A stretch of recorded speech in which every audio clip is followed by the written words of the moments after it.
প্রিয় তৌহিদি জনতা, আজকে আমাদের খুব খেয়াল করে শুনতে হবে। আমি অল্প সময়ের মধ্যেই কয়েকটা কথা বলবো, কয়েকটা দেশের জন্য এবং আমাদের জন্য।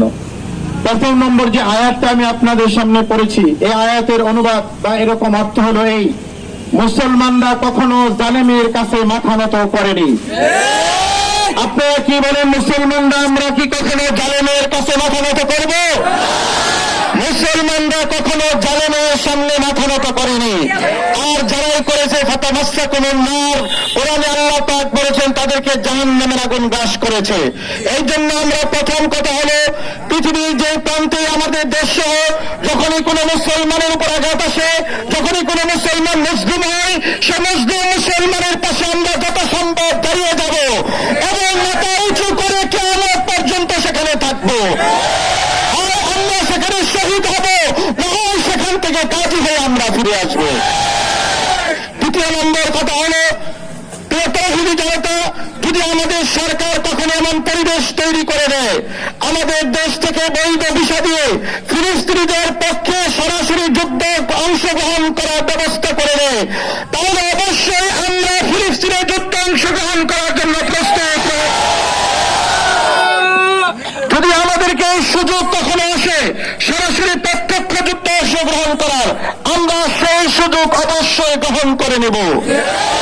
তৃতীয় নম্বর কথা হলো, আমাদের ফিলিস্তিনের যুদ্ধে যতদিন আমরা অংশগ্রহণ করতে না পারতেছি, বারবার আপনাদেরকে বলা হয়েছে, আহ্বান জানানো হয়েছে, রাষ্ট্রীয়ভাবে ফিলিস্তিনি পণ্য বয়কট না হলেও আমরা ব্যক্তিগতভাবে ইসরায়েলি পণ্য বয়কট না হলেও ব্যক্তিগতভাবে আমরা ইসরায়েলের পণ্যগুলোকে বয়কট করতে পারি।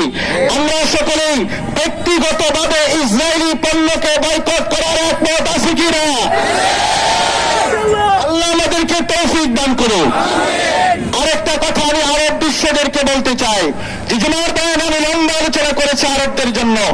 আরবদেরকে আমরা এই কথা জানাতে চাই, আজকে বিভিন্ন দেশের মুফতি কেরাম এই কথা ফতোয়া দিচ্ছেন, যদি আরবরা ফিলিস্তিনিদের পক্ষে সরাসরি না দাঁড়ায়, তাহলে আরবদের জন্য প্রথম শাস্তি হলো, আমরা একটা ফরজ হজ আদায়ের পর আর মুসলিম জাতি উম্মাহ পৃথিবীর কোথাও থেকে নফল হজের জন্য কোন টিকিট তারা কাটবে না, এবং উম্মাহর জন্য তারা কোন টিকিট কাটবে না। এটা আরবদের জন্য প্রথম শাস্তি, এবং তাদের সমস্ত পণ্যকে আমরা আরবকে বয়কট করার ডাক দিব। 3 নম্বর আমরা বলতে চাই, আমাদের যে আমরা সবসময় প্রভু রাষ্ট্র হিসেবে আমরা দেখে আসি সেই আমেরিকাকে, কিন্তু আমেরিকা সেই অনেক নদী পাড়ি দিয়ে ফসফরাস প্রণালী, সেই খাল, হরমুজ প্রণালী, এই সকল সাগরগুলো পাড়ি দিয়ে তারা দেশে এসে আমাদের রাজত্ব করতে চায়। আমরা স্পষ্ট বলে দিতে চাই, মুসলমানদের উপর যদি আর কোন আগ্রাসন চলে, ফিলিস্তিনি ভাই যদি আর কাউকে শহীদ করা হয়, তাহলে অবশ্যই আমেরিকার এই সমস্ত পথ আমরা বন্ধ করে দিব। সর্বশেষ যে কথা, আমাদের ভারতে নতুন করে আবার মুসলমানদেরকে ফেরানোর জন্য, মাইন্ড চেঞ্জ করার জন্য তারা আবার অক্সি আইন ঘোষণা করছে।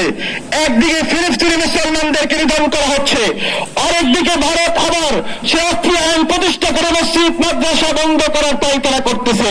ফিলিস্তিন আমাদের থেকে দূরে হলেও ভারত কিন্তু আমাদের থেকে দূরে নেই। এই জন্য আমরা ভারত যদি আইন বাস্তবায়ন করে বাংলাদেশ থেকে আপনার জনতা দিয়ে লং মার্চ করে মোদীকে আমরা গুটি থেকে টেনে এসে হাসিনার মতো নামিয়ে দেব, এবং সেখানে ইসলামী রাষ্ট্র প্রতিষ্ঠা করব। সেই 712 খ্রিস্টাব্দের মতো মোহাম্মদ বিন কাসিম রাজা দাহিরকে যেভাবে পরাজিত করে ইসলামের পতাকা উত্তোলন করেছিল, আমরা আবার সেই হিন্দুস্তানে আবার ইসলামের পতাকা উত্তোলন করব।